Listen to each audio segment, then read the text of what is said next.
બહુ ધારો ભેગા પાણી પૂરીયું ખાતા ત્યાં પરજા જેવી થાય. અરે આપણી સંસ્કૃતિ શું હતી, આપણા ગરડાના બાપુ નિયમો શું હતા, કઈક ઊંડા ઉતરીને જોવો તો ખરા. બધાને બાપુ છે ને આમ દામ ને ઠામ બધાને સ્વીટ જ જોઈએ છે. બોલો સ્વીટ જ જોઈએ છે, રખડવા જ દો, બીજી વાત જ નહીં.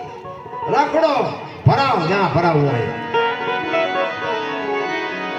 અરે જ્યાં ધર્મ ધ્રુજી ગયો, જ્યાં પુરુષ નથી આંબી ગયો ને, ત્યાં બાપુ આ દેશની દીકરીઓએ આબરૂ રાખી. તમે કહો તો હવાર સુધી તમને દાખલા આપું, દીકરીઓએ જ્યાં આબરૂ રાખી. રામચંદ્ર પરમાત્મા વનમાં ગયા ને, એ વનવાસ રામજી ને હતો, સીતાજી ને નહોતો. બાપુ 14 વર્ષ બાપુ એ અયોધ્યા. મિથિલા નરેશની દીકરી જેને દુઃખનું સપનું ન આવ્યું હોય, એ બાપુ ધણી હારે 14 વર્ષ સુધી રખડી છે. એની કેવી દશા છે. તમારે મારે તો કાંઈ છે નહીં, પાણીના લોટામાં બાપુ ડખો ઉભો કરે. ઘર માથે નળિયું ન રહો. તમારા બાપુજીએ ગોઠવ્યા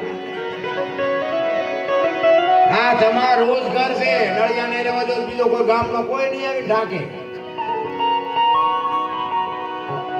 જ્યાં ધર્મ ધ્રુજો બાપુ પુરુષ નથી આંબી ગયો ને, આ તમે જો વિચાર કરજો, સગાળ સાને સંગાવતી ન હોત તો કોઈ ન ઓળખે, જલારામ ને વીરબાઈ ન હોત તો કોઈ ન ઓળખે, હરિચંદ્ર ને તારામતી ન હોત તો કોઈ ન ઓળખે, દેવીદાસ બાપુ ને અમરમાં ન હોત તો કોઈ ન ઓળખે, સવારામ બાપા ને સબુમાં ન હોત તો કોઈ ન ઓળખે. એક એક દીકરીઓનો હાથ છે, સફળ પુરુષો છે ને, એમાં એક એક ભગવતીઓનો હાથ છે. જ્યાં પુરુષ મોળા પડી ગયો, પુરુષ જ્યાં થાકી ગયો, ત્યાં બાપુ આ દીકરીઓ લગામ હાથમાં લીધી, તમે બેસી જાઓ, હવે લાવો અમે સંભાળી લે.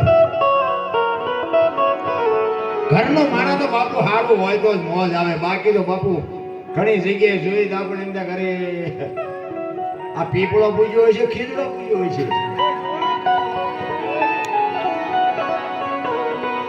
રાજસ્થાનમાં એક તમને દાખલો આપો. રાજસ્થાનમાં અમારા ભાટી દરબાર અને મોટો માણા, એના દીકરાના લગ્ન ને બાપુ મોટો માણા એટલે અહીંયા તો બધા મહેમાનો બધા મોટા મોટા આવે. હારા હારા બાપુ રજવાડામાંથી બધા માણસો બધા એના લગ્નમાં બધા આવે. બાપુ